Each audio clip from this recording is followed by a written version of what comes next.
Hey, what's going on, Data Gangsters? Just want to make another daily update video. It is Saturday morning. It's almost 9 a.m. So obviously the market is closed. And in my last video, I talked about how I was struggling to decide what I wanted to do with my IWM option. So if you remember from my last video, last week I had sold an IWM cash secured put at the $127 strike price. And I just got assigned those 100 shares because as you can see by this graph, IWM closed around $124 by end of day yesterday. So I now own 100 shares of IWM, and I received $104 by selling that option the moment I sold it. So I had two options yesterday, and this was actually suggested to me by one of the commenters in my previous videos, in that I could have just held the option like I did and likely get assigned shares, which I did. Or I had the option to roll it out for another week. So I went back and forth. I did a little bit of math to decide what would be the best strategy for me. And also I had to make some assumptions as to what I thought the market and specifically IWM stock was going to do this coming week. So I just want to take you through my thought process in case you find yourself in a similar scenario. So last week, let's just call that week one, I sold my cash secured put and I received $104 in premium. That's mine to keep because I sold that option. And I had a strong suspicion, especially Thursday and especially going into yesterday, that I was going to get assigned the shares because my strike price was higher than what the stock was kind of trading at. So as you can see, the stock traded at around 123, 124 all day. So there was a $3 gap between my strike price and what the actual stock price of IWM was. So I had two options, and that was either get assigned the shares and just bite the bullet, or try and roll that option out and delay it for another week and get in at a lower strike price.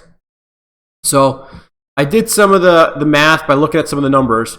So one option, if I were to just hold the option and get assigned the shares, week one, meaning this past week or this current week, I would have kept the full $104 of that option, and I would have gotten assigned the 100 shares. And that's what happened to me right now.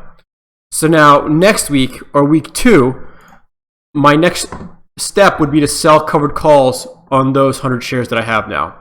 So let's say the market opens Monday around the same price, $124.50. Well, I can sell a $127 covered call for about $250 in premium.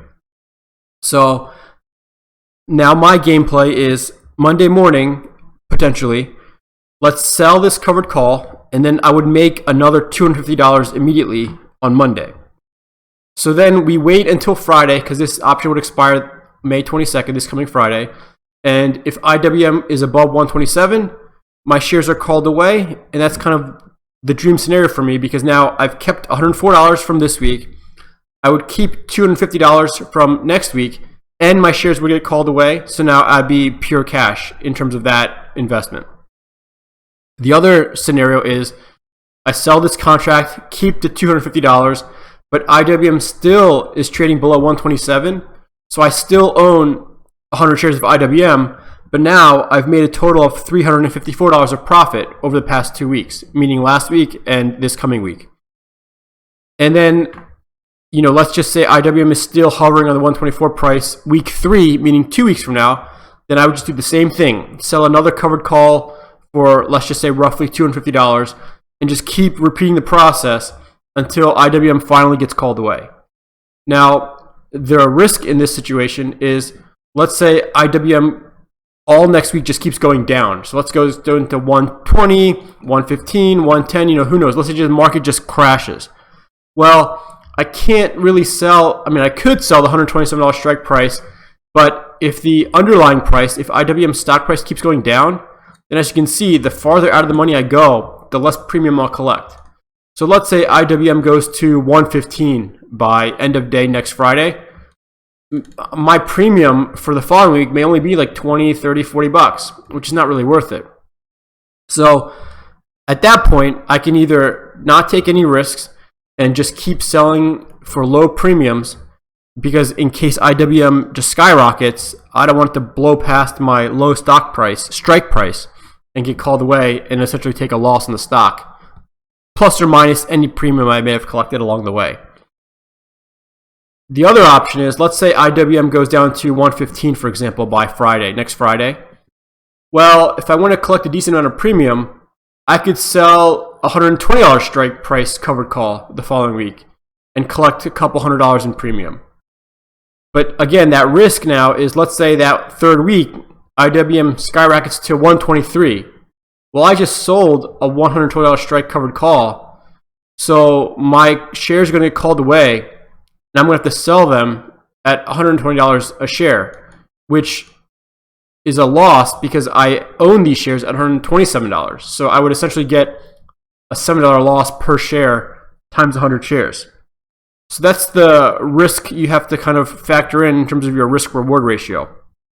So right now, because I chose to get assigned the stock, because I don't think IWM is going to drop that much, but we'll see. We'll have to play it by ear. I'm going to sell the covered call for $250. I think end of day Monday, maybe beginning of day Tuesday, because I want to see what IWM does Monday. If I see it's trending up slowly like it did on Friday, then I may hold off on selling the $127 strike price, because maybe I'll sell a 128 or 129 and collect a little bit more premium. I should say a little less premium, but I would get more money in stock appreciation, because if I bought it at 127 and I sell it at 128 or 129, well, that's $1 or $2 extra per share that I get in addition to the premium.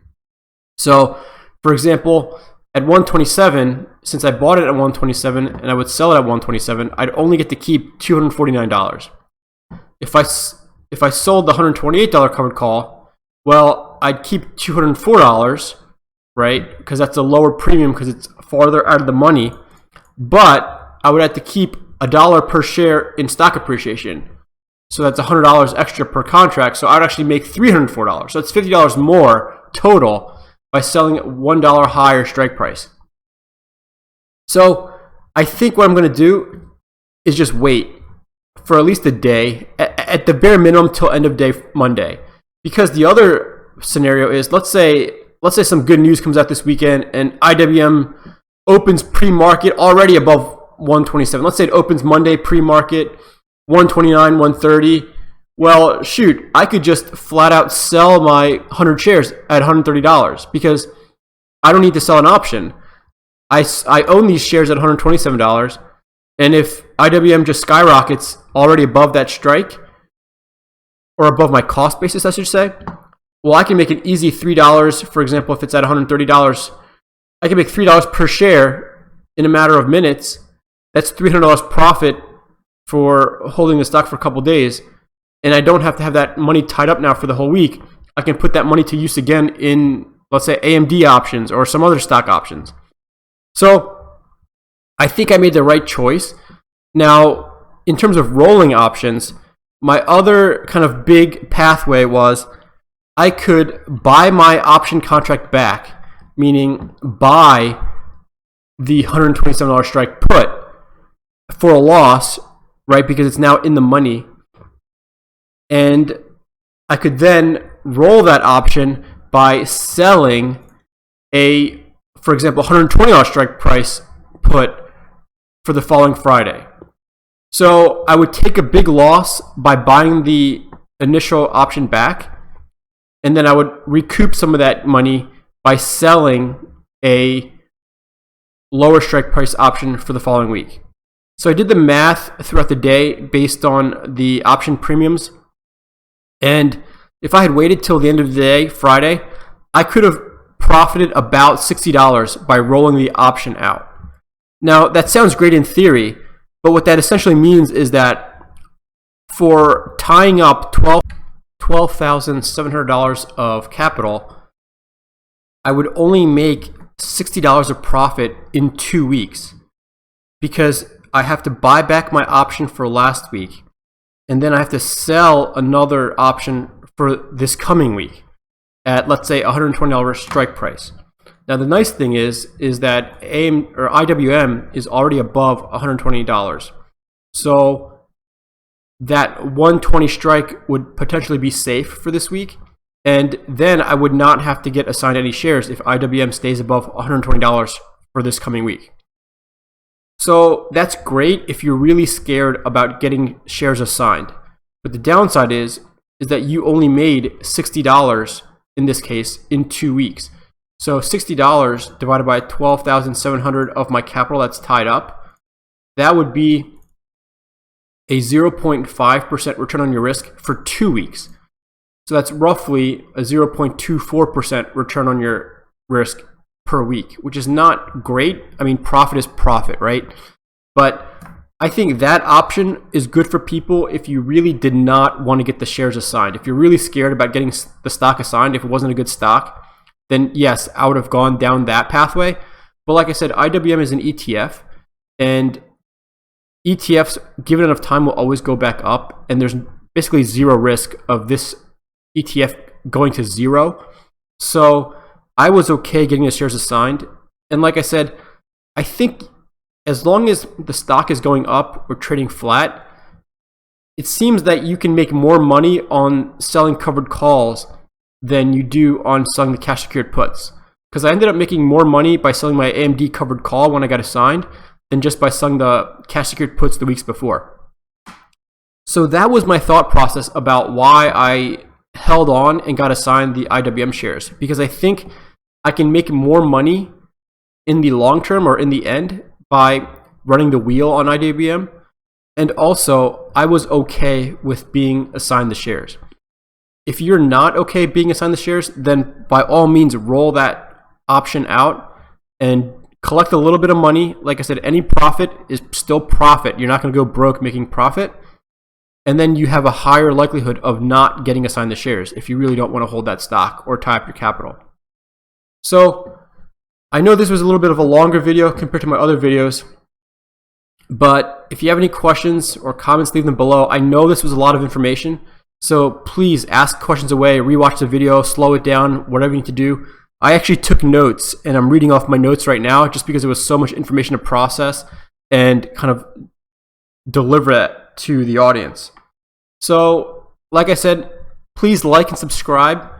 Somebody mentioned in my previous video that it would be nice to have my positions displayed at the end of the video.